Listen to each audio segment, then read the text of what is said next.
Como será que Deus fala com a gente nos dias de hoje? Será que ele fala só sempre através de uma voz? Será que é sempre um sinal miraculoso, extraordinário? Ou será que a gente está esperando realmente algo sempre fora da curva e Deus pode estar falando de outra forma? Nesse vídeo eu vou te mostrar algumas maneiras que aparecem na Bíblia aqui e vou te explicar qual delas deve servir como referência para você avaliar todas as outras. Vamos começar por uma que costuma passar desapercebida justamente por não ter nada de sobrenatural aparente. Eu estou falando aqui de Esté, a rainha da Pérsia, que era judia e que escondia a própria identidade.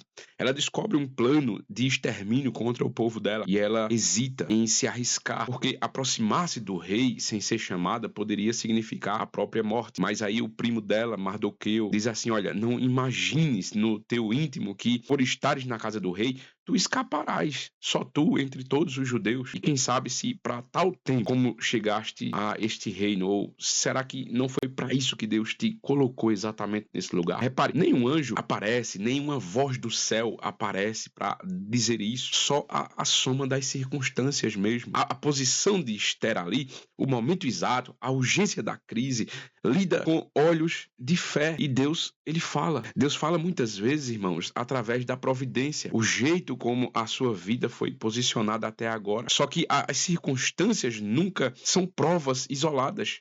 Uma porta que se abre, ou que fecha, ou que permanece fechada, participa do discernimento, mas não substitui nada do que vem a seguir. Porque o fundamento de tudo continua sendo outra coisa. Paulo, quando escreve a Timóteo, ele diz assim: toda escritura é divinamente inspirada e proveitosa para ensinar, para redarguir, para corrigir, para instruir em justiça.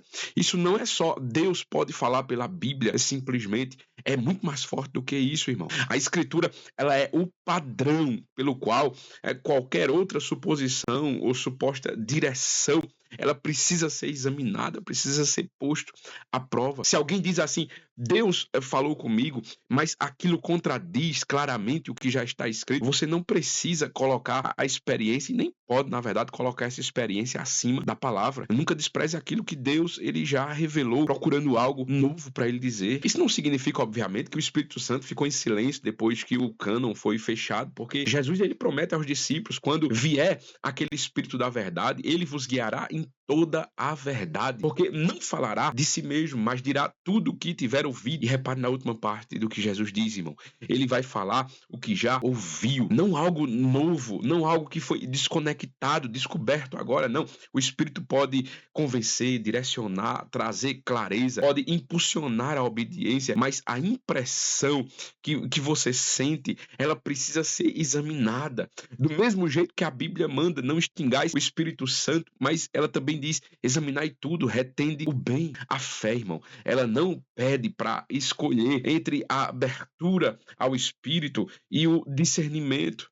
Ela pede as duas coisas juntas, inclusive quando a experiência vem em forma de sonho, quando ela vem em forma de visão, ou quando ela vem em forma de uma palavra profética. A Escritura manda expressamente não desprezar isso, mas manda na mesma direção e na mesma respiração examinar tudo. E existe ainda, irmão, uma forma mais silenciosa que muita gente confunde com Deus não falou: a sabedoria concedida. Tiago, ele escreve que se alguém tem falta dela, ou seja, da sabedoria, basta pedir a Deus, porque às vezes você não precisa de uma frase nova sobre o futuro, de uma palavra nova sobre aquilo que vai acontecer ainda. Você precisa, na verdade, de mais clareza para aplicar no presente os princípios que já estão escritos, já estão revelados. E a quinta forma acontece dentro da própria comunidade, irmão. Poucas, ou na verdade, pessoas maduras que te conhecem, sabe?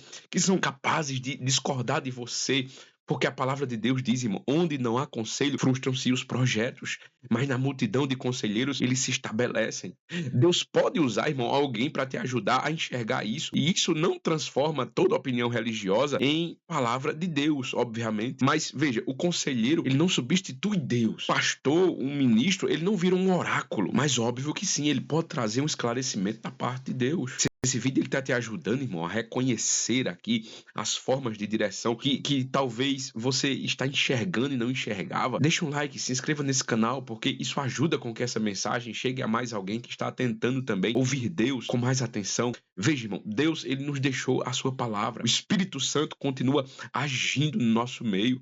Ele nos concede sabedoria quando nós pedimos sabedoria. Ele usa a comunhão com pessoas maduras e, através da providência, ele pode posicionar a sua vida de um jeito que só faz sentido olhando para trás, porque no presente momento às vezes não faz, como aconteceu com Esther. Mas essas 5 formas, elas não têm todas a mesma função. A Escritura continua sendo, irmão, o padrão, o nosso manual de fé e prática continua sendo a Bíblia. Entenda isso, irmão. Talvez você esteja pedindo a Deus para Deus falar, sabe? Enquanto Ele já está te chamando para ouvir com mais intenção e com mais atenção aquilo que Ele já te revelou. Agora você conhece algumas formas pelas quais Deus ele pode dirigir, mas surge a pergunta mais importante: como distinguir uma direção verdadeira de nossos próprios pensamentos? No vídeo que está aparecendo aqui na tela, de um dos lados, eu vou te mostrar 4 critérios bíblicos para fazer exatamente isso. Clique aqui e continue comigo.